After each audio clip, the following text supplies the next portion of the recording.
koronaa irratti kan haasofnudha. Dhibeen koronaa yeroo ammaa kana biyya keenya keessa galuudhaan yaaddoo guddaa hawaasaaf ta'ee jira. Dhibeen koronaa maaliin? Dhibeen koronaa dhibee baay'ee saffisaan daddarbuu fi innis kallattiidhaanii fi alkallattiidhaan kan nama dhibamaarraa kan birootti daddarbudha. Dhibeen kun qaamota sirna hargansuu kanneen akka kokkee fi somba haaldureedhaan kan miidhu ta'a. Dhibeen koronaa sadarkaa salphaadhaa hanga cimaatti kan guddatuu fi sirna hargansuu bira dabruun qaamota biroos miidhuudhaan namootni muraasni du'aatiif kan saaxilaman ta'anii mul'ataa jira. Dhibeen koronaa vaayirasii haarawaa Diseembar 2019 biyya Chaayinaa magaalaa Wuhaan keessatti argamee qorannoon kan beekamedha. Vaayirasichis moggaasa maqaa nooveel koronaa vaayirus jedhamuun beekamee jira. Vaayirasiin kun saffisaan kan daddarbu ta'us parsantiin lubbuu dabarsuu isaa baay'ee xiqqaadha. Namootni du'aaf saaxilamoo ta'an warroota umriidhaan waggaa 60 ol ta'anii fi warroota dhibee garaagaraa qaama keessaa qabanidha. Namoota dhibee kanaaf saaxilaman keessaa parsantiin 80 mallattoo sassalphoo kan mul'isanii fi dhibee kanarraa kan fayyanidha. Daa'imman irratti hedduu cimina kan hin qabnee fi parsantii 2 kan ta'u ijoollee waggaa 18 gadiiti. Karaalee vaayirasiin koronaa daddarbuun karaa ijaa, funyaanii fi afaaniitiin dhibamaa irraa yeroo qufaatii fi yeroo haxxifatu namatti darbuu danda'a. Namoota dhibamaniin tuttuqqii of eeggannoo hin qabne gochuu, iddoo fi meeshota dhibamaan fayyadame irraa vaayirasii kanaan tuttuqqii qabaachuun dhibee koronaatiif salphatti kan nama saaxilu ta'a. Namootni mallattoo qufaa, ho'a qaamaa isaa dabaluu, hafuurri nama cituu fi dabalataanis biyya yookiin naannoo vaayirasiin itti argame deemtee yoo jiraatte yookiin namoota koronaadhaan saaxilamaniin wal tuttuqqii fi walitti kaleenyi yoo jiraate mallattooleen kunniin salphumatti dhibee koronaa ta'uu wanta mul'isuuf iddoo yookiin qaama dhibee kana to'achuuf hundeeffame bilbilaan ta'ee ergaadhaan qunnamuun gargaarsa barbaachisuu fi qorannoo dhibee kanaa gochuun dirqama ta'a.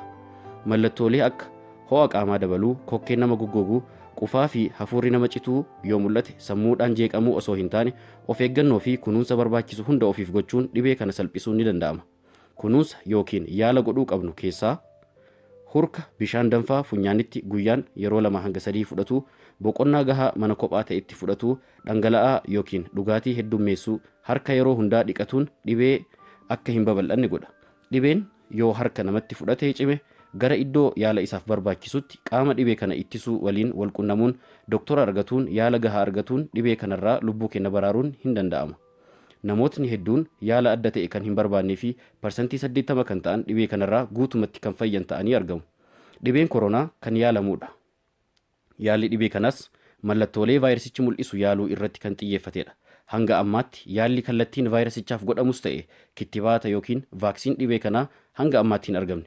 Vaayirasiin COVID-19 umriidhaan meeshota akka waraqata, ispoonjii, muka, pilaastika garaagaraa irratti hanga sa'aatii 8 fi 10 jiraatuu danda'a. Dhibee koronaa irraa ofii keetii of eegi. Namoota jaalattus eegi. Hawaasa keessa eegi. Of eeggannoodhaaf harka dhiqachuu saamunaaf bishaaniin, harka alkool fayyadamuun qulqulleessuu, ija, funyaan, afaan harka hin dhiqaminiin tuquu dhabuu, nagaa wal gaafatuuf namoota birootiin harka wal fuudhuu dhabuu, namoota qufaa qabaniin meetira 1 ol irraa fagaachuu, iddoo namoonni baay'atanitti deemuu dhabuu, namoota mallattoo qabaniif gargaarsa gochuuf maask yookiin haguuggaa afaanii fayyadamuu, yeroo qufaa fi haxxiffannaa maharrabii yookiin huccuu fayyadamuun booda seeraan gaarbee cuftuu qabu keessatti gatuun ofii fi hawaasa baraaruun ni danda'ama. Harka keenya dhiqachuun fayyaa keenya eeggachuudhaaf akka danda'amu dhaabbatni World Health Organization nutti himanii jiran. Kanaafuu harka keenya akkamitti akka dhiqachuu qabnu kan ilaallu ta'a. Saamunaa barbaannu dhangala'aa barbaannu saamunaa jajjaboo fayyadamuudhaan harka keenya kan dhiqannu ta'a. Harka keenya yeroo dhiqannu bishaan harka keenya guutuu wal gahuu akka qabuu fi saamunas harka keenya guutuu wal geessisuu qabna. Harka keenya akkanatti asiinis ammas kottee keessa xuraawwan garaagaraa jiraachuu wanta danda'uuf guutumaa guututti dhiquu qabna. Harka keenyas kan dhiqnu sakandii 20 hanga 40 yoo ta'e baay'ee gaarii ta'a.